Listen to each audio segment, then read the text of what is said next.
सिमन्या दगड़ियों, आप देख सकते हो कि भाजपा और संघ ने इस देश को उस तरफ धकेलने की कोशिश की है जिधर शिक्षा और स्वास्थ्य दोनों व्यापार करने वालों के हाथ में आ गए हैं, जबकि सनातन परंपरा में शिक्षा और स्वास्थ्य कभी भी व्यापारियों के हाथ में नहीं रहा।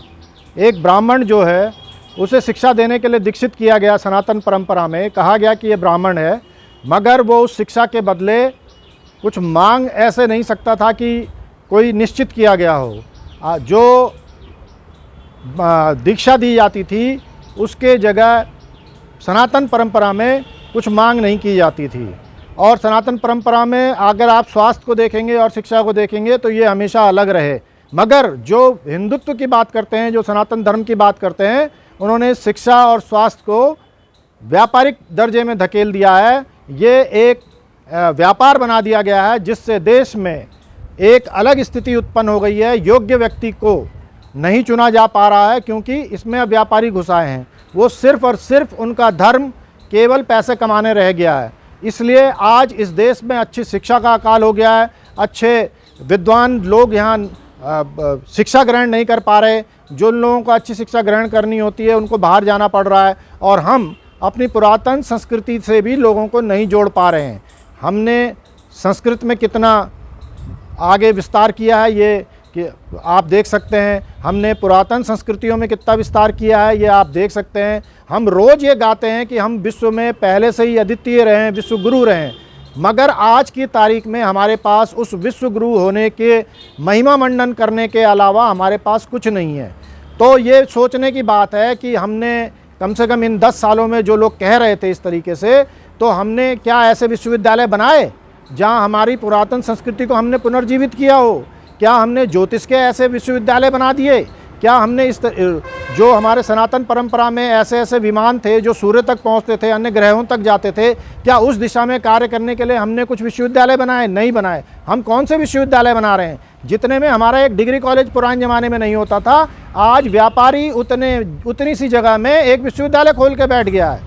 छोटे छोटे विश्वविद्यालय बन गए हैं जो कि सिर्फ व्यापार का अड्डा बन गए हैं। बड़े से बड़ा व्यापारी जो है आज की डेट में शिक्षा के क्षेत्र में घुसा चला जा रहा है, स्वास्थ्य के क्षेत्र में घुसा चला जा रहा है, और उसका एकमात्र ध्येय केवल और केवल व्यवसाय करना है, जिससे बड़ी विसंगतियां पैदा हो गई है और हमें ये पता नहीं लग पा रहा। आज नीट यूजी के हाल जो हैं कि मोदी सरकार नीट यूजी में इतने घपले के बाद, सीबीआई जांच की इंक्वायरी के बाद, सेटलमेंट कर देने के बाद, निदेशक को हटा देने के बाद आज उसके प्रमुख को नहीं हटा पा रही और उस परीक्षा को कैंसिल नहीं कर पा रही है। नीट पीजी की परीक्षा कैंसिल करनी पड़ी, और इस तरह नेट की परीक्षा में जो हुआ वो आपने देखा। और ये क्यों हो रहा है? ये सिर्फ और सिर्फ इसलिए हो रहा है कि आधे से ज़्यादा जो विश्वविद्यालय ये कहें या विद्यालय कहें, ये सब निजी क्षेत्र के हो गए हैं।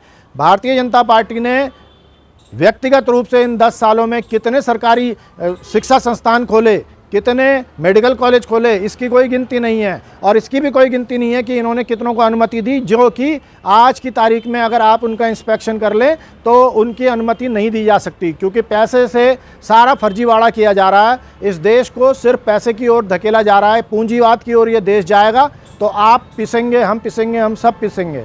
हमें ये सोचना चाहिए कि शिक्षा और स्वास्थ्य, हम सरकार से मांग करें कि ये चीज़ शिक्षा और स्वास्थ्य, इस पर किसी व्यक्तिगत का हक अधिकार ना रहे, ये सरकारी सेवाओं में रहे, और इसको जो है व्यापार ना बनाया जाए।